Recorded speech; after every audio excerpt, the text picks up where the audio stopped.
The day was June 2nd, 2001. It was a normal day, a nervous first day, and a day that would change my life forever. It was the day I started my first real job at Grandview Theatre in St. Paul, Minnesota. Butterflies were rattling in my stomach as I walked into the work meeting not knowing what I was getting myself into. Little did I know, I was actually getting myself into a job that would teach me more about myself than I would ever realize.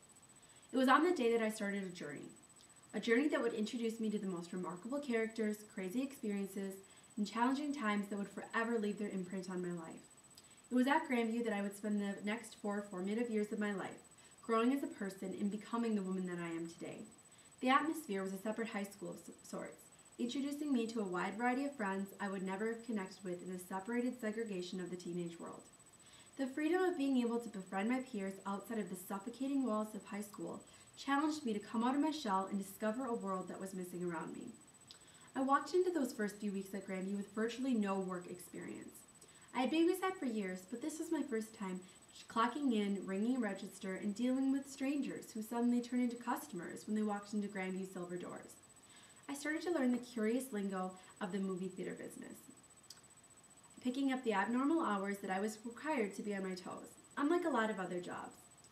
Working at a movie theater requires strenuous work for the 30 to 45 minute period schedule before the showtime. It's during this time that's called a rush. It was incredibly intimidating my first couple of shifts. Just as I had adjusted my nerves, 200 or so people would pour into the theater hungry for the latest summer blockbuster. I learned to work and think fast and to serve hundreds of people at a time. Grandview, by no means, is a megaplex, but it is a St. Paul hotspot because of its landmark status. The Art Deco Theater isn't the best in surround sound, nor does it have the plushest seating, but the nostalgia and charm it has is something that stadium seating simply cannot compare to. It's often during the rushes that I would have the most humbling experiences of having to confess, "Sorry, I'm new," when I'd mix up orders or spill drinks. Although as clumsy as I was those first weeks, it's the kindness of others that surprised me every day. They welcomed me into their world and made me feel comfortable in Grandview's environment. It's by the kindness of others that I got over my initial fear of working and started to open up my eyes to the wonderful people around me. The first summer of starting work, I had only just finished my freshman year of high school. I was a young woman desperately trying to fit in with the popular crowd, who I knew in my heart were not very nice people. They started to become someone I didn't recognize, trading in some of my bubbly personality and sense of right and wrong for the acceptance that I desperately craved. One of the most important parts of being able to work at Grandview was reconnecting with a new crowd, one that I could just be myself, and spending time with my best friend Emily, who already worked there.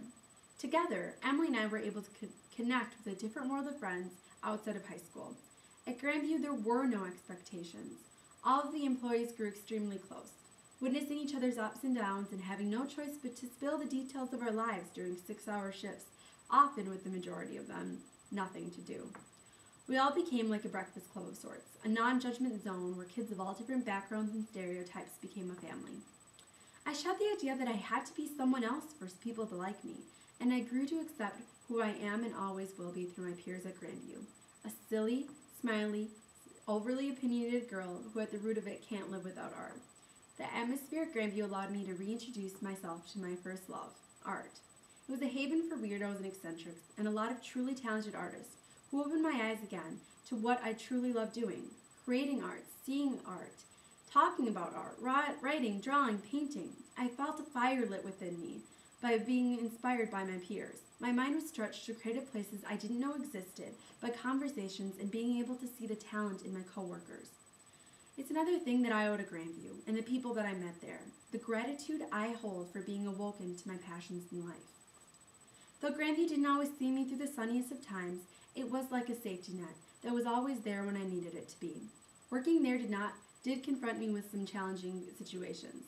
As a business, Grandview went through ups and downs with new management and new rules. It was in one of those tough transition periods that I had to challenge myself. The corporation that owned Grandview was one that I didn't necessarily find agreeable, but I learned the valuable lesson of knowing that the only way to get through to the negative people in life is to represent and present yourself as a positive. Even in the disagreeable situations, I knew that the kindness that others had shown me should represent Grandview. As those changes became more apparent, I found myself in the reversed role. Suddenly, I was the veteran, as the assistant manager to the theater. I tried to look at the newly hired rookies the same way the older kids had looked at me years ago. I eventually knew my time at Grandview had ended. I knew I'd given it all that it had to give, and it had given me all that it had to give to me. And it was time for me to move on from the place that had taught me so much. I walked into Grandview Theatre, a scared freshman, barely knowing who I was. I left with better friends, experiences to last a lifetime, and the confidence of knowing where I had been.